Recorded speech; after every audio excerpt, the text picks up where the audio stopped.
Hey, it's Melissa Carter, the publisher and author at Wanging Dude Publishing, and here are 10 questions with me.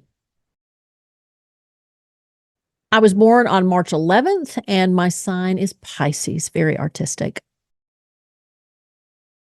My favorite color is purple, and it is a color that has never wavered. It has always been my favorite color. And apparently, when I was a young child, baby, toddler, could hold a crayon in my hand, that purple was the only thing I ever wanted to use. And my mother told me about that, and it just, I don't know, it stuck with me. And I was fortunate enough that my junior high school, I'm old enough to have gone to junior high. Junior high school was purple and gold, and my high school was purple and white.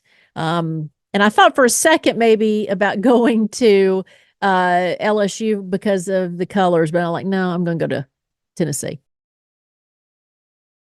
On my bucket list is to write a book, to actually publish my own book. And that's the purpose of these videos and this indie house that I've established. But I will say an interesting story is my mother, who is no longer with us, but for those in Atlanta, Millie Pete, she had a bucket list, and I didn't know this. I didn't discover it until years after she died. So my mother was an artist, and my brother had taken photographs of some of her artwork to sell as prints. She was thinking about doing, selling prints online before Etsy, and he had saved it on a digital file. Well, a couple years after she had passed, I asked my brother, I'm like, hey, you know what? I'd love to get a copy of those pictures that you took, because there's some paintings that I don't have, and that way I have the prints. And when he sent me the file, a part of the file was a folder that said bucket list. And I was like, I didn't know my mother had a bucket list. And so that's, ideas, that's something, a story idea for later on. But one of the things on the bucket list was to visit all the national parks. Now, I don't know if she realized there were like 300 and something national parks in the United States, but I think the main national parks were what she was talking about. So I will say that when I go traveling now, I make sure to visit the national park nearby if there is one, in her honor, because I know she didn't get to see them all. So her bucket list is a little bit of my bucket list, but the main thing on my bucket list that I've never done that I wanted to do is write my own book. Gosh, what am I most thankful for? It's hard. It's hard to pick one, but I mean, obviously it's my son. I think that one thing that I wasn't able to really talk about in this book, and I was thinking, oh, that if this is successful, I'd love to write another one, because any success I get from this book will be reinvested in my publishing company, and I'll write another one. But my son had to be born via IVF, and Katie and I, my baby mama, she and I went through several rounds of IVF in order to get him. It took 6 years for us to have our son. And my son, and I've told him this, I wouldn't tell anything that I haven't told him, but my son was a twin, and one of the twins didn't survive. I mean, the twin left us early in the pregnancy, but it took us so long to get him. And there still, when you do IVF and the expense and the physical things you have to do in order to achieve pregnancy, and you may never get pregnant. You don't get a refund if things go wrong. So we were aware of that, and we knew other women who had gone through that process and did not come out to be a mother. And so knowing that, I don't take that kid for granted one day. Absolutely not. He's just the most beautiful human being, in my point of view, that's ever lived. A big regret in my life. Um, it's hard to say that too. I don't want to be cheesy, but when I think of my son, I think, well, if I changed anything in my past, it would have changed the outcome of him. Um, so much of our life is interweaved in other parts of our life. And if you take one thread out, you change the whole pattern. And so it's hard for me to say that there's any regret. I do think if I had to say one, it would be not taking full advantage of opportunities that came along. And this is especially when I was young, and especially when I was in school and high school. I just didn't, I taught myself out of stuff.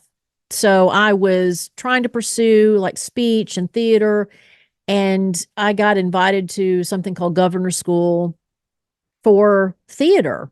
And I don't think my parents understood the, I don't know, the responsibility of that, or the honor of being chosen that. I don't even know if they do that anymore. But back then it was an elite thing to get into. And I just didn't push it. I somehow got nervous about it. And then when I get nervous about something, I tend not to share it with people because I kind of just want to be in my own space with it. And in doing so, I didn't go. And so things like that, the times where I've kind of panicked over something new and different and let that fear keep me from doing it. So, um, yeah, I think if I had to say a regret, it's the not really just, in hindsight, now looking back, it's like, why, why wouldn't I have done that? Why wouldn't I have pushed myself? But you'll find in the book, um, that I talk about my health issues, and my health issues really became something that I used as an excuse many times to not do things. And so that's probably the biggest regret, is not really having the understanding, or the, I don't want to say support, but just the, because I don't think anybody understood mentally what I was doing to myself. So, I can't blame anybody else but myself for that.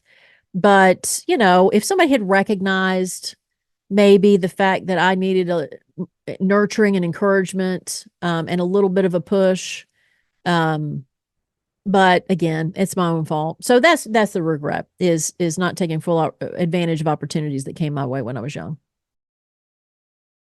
I spend my free time quiet. Now the pandemic kind of got me out of that a little bit, because um, before the pandemic, when I was doing media, and again, for those who are not in Atlanta, I was a morning show personality in Atlanta for many years. And so I would be on the radio, and I would be going to appearances, and I would be going, and I loved it all. I loved meeting people and talking to people. I loved it. But I also, it would drain me, right? And so when I had time to myself, it would be like, I just want to do nothing. I just want to be able to sit and play a video game or watch a movie, or so it's very solitary, what I do when I'm by myself. And even when I'm with somebody, I kind of like, you look, I'm the couch potato. If you need somebody who just sits around and watches movies, I love entertainment. I love watching stories. And so how I spend my free time is opposite of what maybe some other people would do. I don't go out and go searching for social environments, even though the pandemic kind of made me want to do that more. But I'm usually just a quiet, you know, person who would rather just sit and watch a movie than anything else. My favorite movie. Wow. I that's ugh. I can't tell you the movies I went to the theater to see more than once. I don't, because to me that's measuring really the answer. Um, I have gone, there are two movies that I went to see multiple times. And I think it was about average about 8 times I went to see each of these movies. And one was Fried Green Tomatoes. Love that movie. Um, love Fannie Flagg. If I could meet, I'd love to meet Fannie Flagg. But Fannie Flagg wrote that book and then wrote the screenplay for the movie. And I actually think it's the one time that the movie was improved upon from the book, even though it's a good book. But the other thing that I loved about that movie was just the fact that you did not see two women who loved each other on screen like that. And I just loved it. And it was Southern, and it was just everything. And the great characters and the commentary. The one thing that the movie didn't pursue that the book did was they were in love and they were a couple. And the movie alluded to that, and I think you knew that, but the book really, informed you that they were a couple. And I guess that maybe that's why the other movie that I went to see many, many times, same thing, Color Purple. I adore that story. Um, And and I know that recently we had, the musical on film. I've read the book. I went to see the movie. I saw the musical when it first came out because it actually premiered in Atlanta. Because Alice Walker's from Georgia, and the musical before it went to Broadway premiered in Atlanta. And just a little behind the scenes, one of the interns on the morning show I was on, at that time, I can't remember the year, but she had done one of the set pieces for The Color Purple in Atlanta. And I learned through her that, the way Broadway works is Broadway shops around for their shows. And so they sometimes will take the sets from the show that has premiered in another place. So I don't know why I thought Broadway started all these shows. Most of the time, Broadway just shops for them. And so they took Color Purple after, it premiered in Atlanta, and the intern, one of her set pieces, made it to New York on Broadway. So I thought that was such a neat thing to learn about. But I went to the theater many times to see Color Purple. And that may be another reason, is because Shug and Celie in the book are a couple, and then you find in the musical they're a couple. But at the time of Steven Spielberg's original film, they, they talk. I think they had a kiss, and it was kind of, I guess it was conveyed, but it wasn't focused upon. But anyway, much like Fried Green Tomatoes, it was just you didn't see that. And I just adored both of those stories. And you don't have to be gay to love those stories, obviously, because they were both major successes. But what are my favorite movies? I could list a bunch of them, but those are the two I went, 6, 7, 8 times to go see. My favorite book. Well, I was a terrible reader growing up. I mean, I could read. I guess that's unfair to say because I can hear my mother and father, you could read, you're not illiterate. so, but I didn't enjoy it.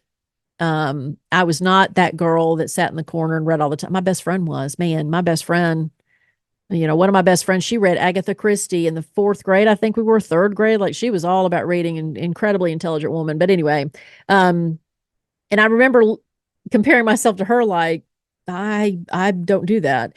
And even in the classroom, when we would read, I hated it because I was slow, and then I'd hear everybody turn their pages, and I'd turn my page just to be like everybody else, but I wasn't absorbing the information. So why am I telling you all that? The books that I did read as a youth, Wrinkle in Time, Lion, the Witch, and the Wardrobe. And I think the reason is because I love magic. I love magic and things. If this is successful, if this experiment with my book is successful, and my next challenge would be to try my hand at fiction. And there'll definitely be magic in it because I just love magic. And so I love those 2 books. In 8th grade, we had a literature book where there were short stories, samples of the books, or maybe condensed versions of books. And the 2 that I read that I immediately went to the bookstore or had my parents go to the mall. Gosh, I loved the malls back in the 80s. Were Maya Angelou, I Know Why the Caged Bird Sings, and then became a lifelong love of hers, or she became a lifelong love of mine. And I hate that I never got to meet her. And then I can't remember the name of the author, but Ring of Endless Light. It was a book about a girl who liked to write poetry and loved dolphins and loved the beach. And I just loved that book. So those are my favorites growing up. But I got to say, as an adult, the one book that stands out for me is Life of Pi. I just think that is a brilliant, brilliant novel about trauma and how the body adapts to trauma. And it's such a gut-wrenching but brilliantly written book, Life of Pi. Well, it's funny what I'm reading now because I have a little story about it. I'm currently reading Erik Larson. I'm a big history fan. As I've grown older, I realized that history can, I don't know, I think history is one of the most important subjects you can learn. And I hate that teachers in school, for the most part, make it boring, where you're learning dates and learning lineage, and where it's, gosh, the stories are so rich and you can learn from it. I mean, to me, gosh, if you know history and you pay attention to history, then you're able to make decisions in a more efficient manner. Because if somebody's already tried something and failed, then hey, don't do it. But Erik Larson is just a really talented writer when it comes to history.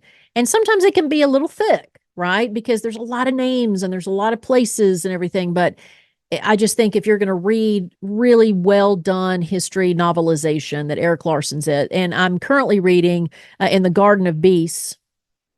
And there's kind of a reason, and I don't want to get political, but In the Garden of Beasts is about the ambassador to Germany from the United States who gets that position right as Hitler is becoming powerful, and what he experiences living in Berlin at the time of the rise of Hitler.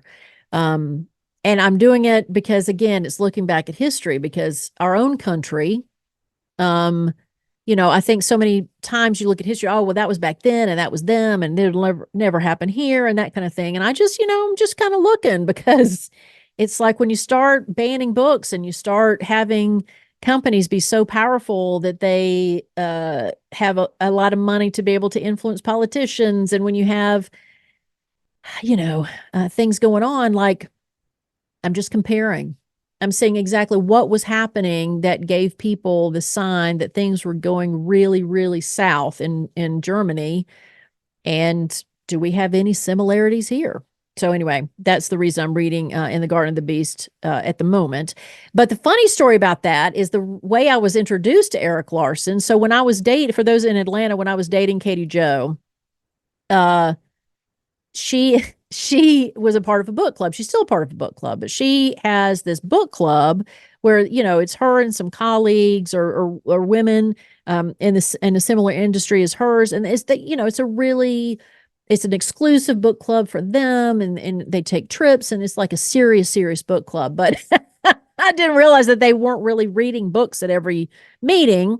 And one of the books that they did was Devil in the White City by Erik Larson, which is a murder mystery at the time of a World's Fair.